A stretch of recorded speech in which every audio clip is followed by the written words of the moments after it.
The value E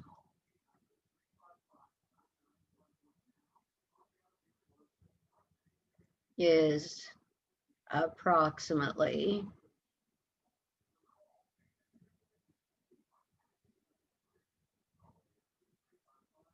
it's an irrational number,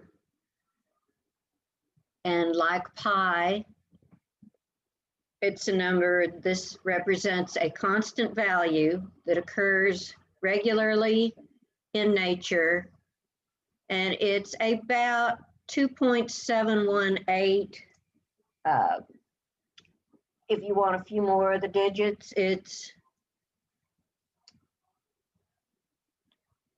281828, and then it goes off into 459, and then it continues to go forever. We usually use E at 2.718.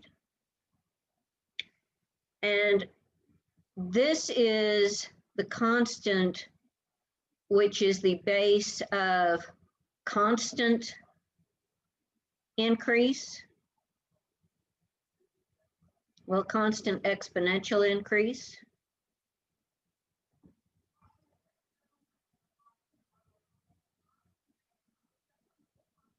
It's not the largest base you can use. However, if you are receiving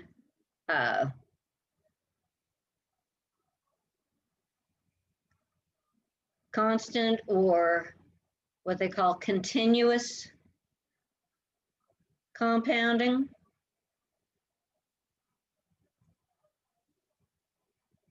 so continuous compound interest,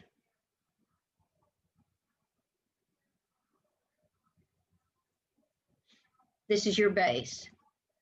In place of A equals P raised to the 1 plus R over N raised to the NT. As N approaches infinity, for continuous interest, it's just A equals PERT. P times E raised to the RT. It's a much simpler way to calculate compound interest. Population growth.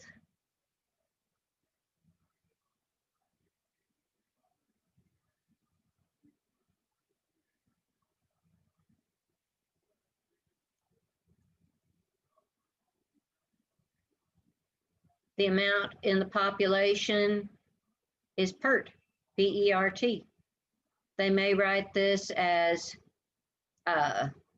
P equals P naught E to the RT, where the current population is the initial population times E raised to the RT. Radioactive decay.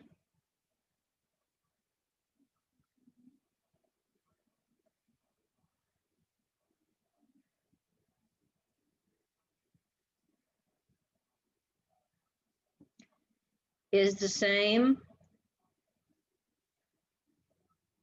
They may switch the variables around, but this is your starting point.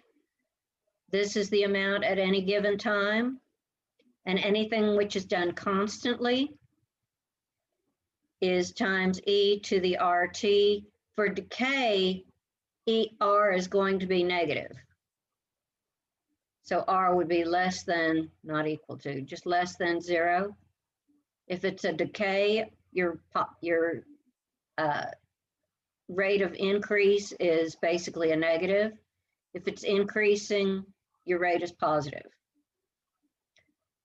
So for a sample problem, let's look at this problem. Suppose we start with $1,000 and we're going to invest it at 6% interest for 5 years.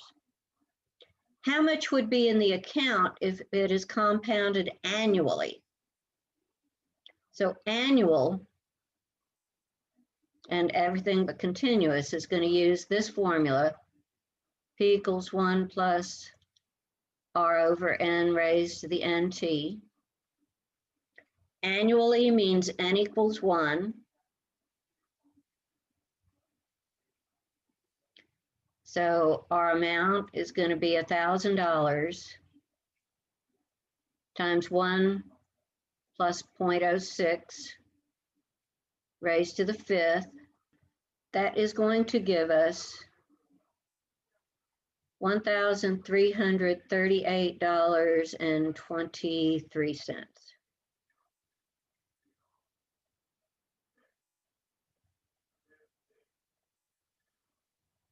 What if it's monthly? Then this gets divided by 12. This gets multiplied by 12. We now have $1,348.85. So here N equals 12.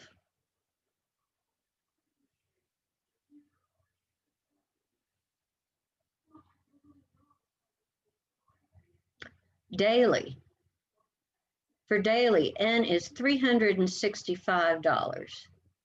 We ought to get rich at this, right? We now have 0.06 divided by 365 raised to the 365 times 5 power. Well, this time we end up with $1,349.83.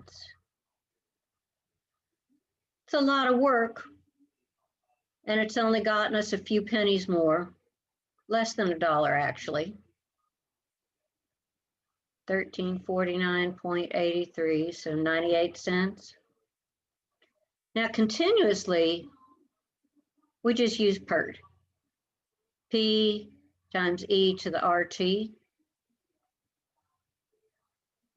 So we have 1,000 times E raised to the 0.06 times 5.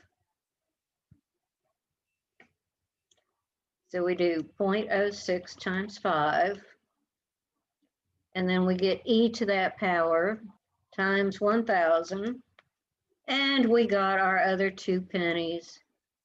This comes out to 1349.86. But this was so much easier to calculate than doing these.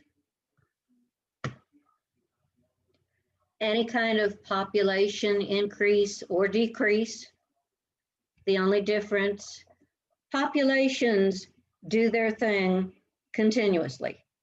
You can't order that all of the babies for the year be born on January 1st or December 31st. Can't order bacteria to all split at the same time. So any kind of population like that is going to go on a continuous basis. Now, you realize that these are not very far apart. So you can use an annual interest even for a decent estimate, but the continuous interest is not only more accurate, but it's actually a lot easier to use.